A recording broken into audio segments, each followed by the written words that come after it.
খুব সহজেই স্বাস্থ্যকর কোনো জলখাবার বানাতে হলে বানিয়ে নিতে পারেন একদম ঝরঝরে ডালিয়ার উপমা, যার জন্য ডালিয়া লাগবে 1 কাপ পরিমাণে। রান্নাবাটির পক্ষ থেকে সকল দর্শক বন্ধুদের স্বাগত জানিয়ে শুরু করছি আজকের রেসিপি ঝরঝরে ডালিয়ার উপমা। এর জন্য 1 কাপ পরিমাণে ডালিয়া নিয়ে ভালো করে ভেজে নিতে হবে। খুব সুন্দর একটা ভাজা ভাজা গন্ধ আসতে আরম্ভ করলে ডালিয়ার থেকে বুঝতে হবে যে ডালিয়া ভাজা হয়ে গিয়েছে। আর অবশ্যই কিন্তু পরিমাপ করে নিতে হবে, আপনাদের যেটা দিয়ে সুবিধা হয়। আমি কাপে মেপে নিয়েছি, আপনারা কোনো বাটি বা মেজারমেন্ট কাপ দিয়ে মেপে নিতে পারেন।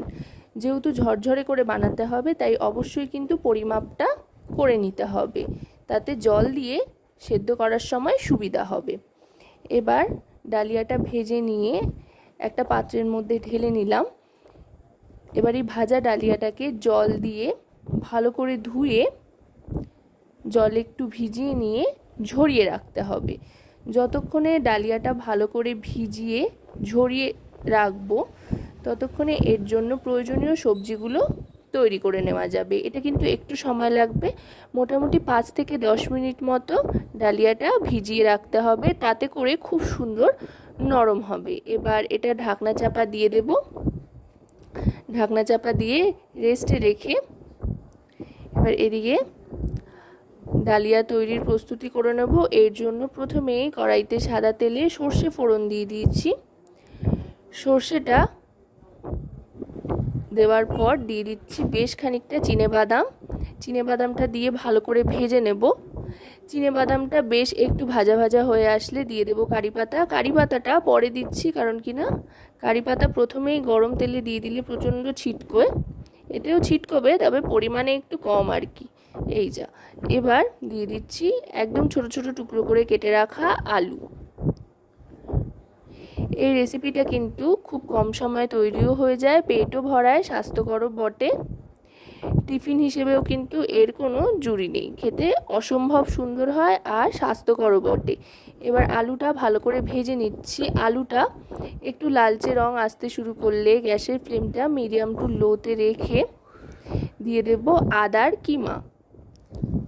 যে কোনো উপমা রেসিপির সাথে কিন্তু আদার ফ্লেভারটা খুব সুন্দর যায়, তাই চেষ্টা করবেন আদাটা অবশ্যই ব্যবহার করতে। এখানে 1/2 ইঞ্চি পরিমাণে আদা কুচিয়ে দিয়ে দিয়েছি, চাইলে আপনারা গ্রেট করে বা বেটেও দিতে পারেন। এবার দিয়ে দিচ্ছি পেঁয়াজ কুচি আর লঙ্কা কুচি। এবার পেঁয়াজটাও বেশ ভালো করে ভেজে নেব, একটু লালচে রং আসা পর্যন্ত ভাজতে থাকতে হবে। গ্যাসের ফ্লেমটা মিডিয়াম টু লোতে রেখে এবার দিয়ে দিচ্ছি টমেটো। এতে বেশ সুন্দর একটা কালারফুল ব্যাপার আসবে, দেখতে সুন্দর হবে, আর যেটা দেখতে ভালো লাগে সেটা খেতেও বেশ ভালো হয়। এবার দিয়ে দিচ্ছি পরিমাণ মতো নুন, এতে করে সমস্ত সবজিগুলো নরম হয়ে আসবে। নুনটা দিয়ে এবার এতে দিয়ে দেব হলুদ গুঁড়ো। হলুদটা কিন্তু অপশনাল, হলুদটা চাইলে আপনারা দিতেও পারেন আর না চাইলে অ্যাভয়েড করতে পারেন, তাতে কিন্তু স্বাদের খুব একটা কোনো পরিবর্তন হবে না, রঙের যা একটু হেরফের হবে। নুন আর হলুদ দিয়ে ভালো করে আরও খানিকক্ষণ ভেজে নেব। এবার জল ঝরিয়ে রাখা ডালিয়াটা দিয়ে দিচ্ছি।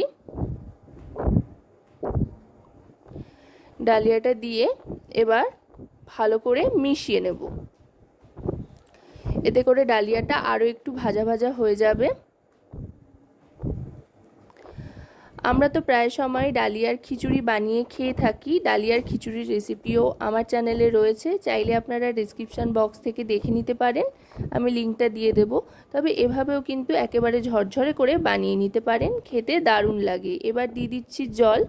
যেই কাপে পরিমাপ করে ডালিয়া নিয়েছিলাম সেই কাপেরই 2 কাপ জল এখানে দিয়ে দিচ্ছি। যেহেতু ঝরঝরে করে বানাবো তাই এর বেশি জলের কিন্তু আর প্রয়োজন নেই, আর সমস্ত কিছু যেহেতু খুব ভালো করে ভাজা রয়েছে তাই চটপট সেদ্ধ হয়ে যাবে। এবার গ্যাসের ফ্লেমটা মিডিয়াম টু লোতে রেখে ঢাকনা চাপা দিয়ে দেব সেদ্ধ হওয়ার জন্য। আশা করব রেসিপিটি আপনাদের ভালো লাগবে। ভালো লাগলে অবশ্যই রান্নাবাটি চ্যানেলটিকে সাবস্ক্রাইব করে লাইক শেয়ার কমেন্টের মাধ্যমে আমাদের পাশে থাকবেন, আর পাশে থাকা বেল আইকনটি অন করে দেবেন সবার আগে সমস্ত রকম রান্নার নোটিফিকেশান পাওয়ার জন্য।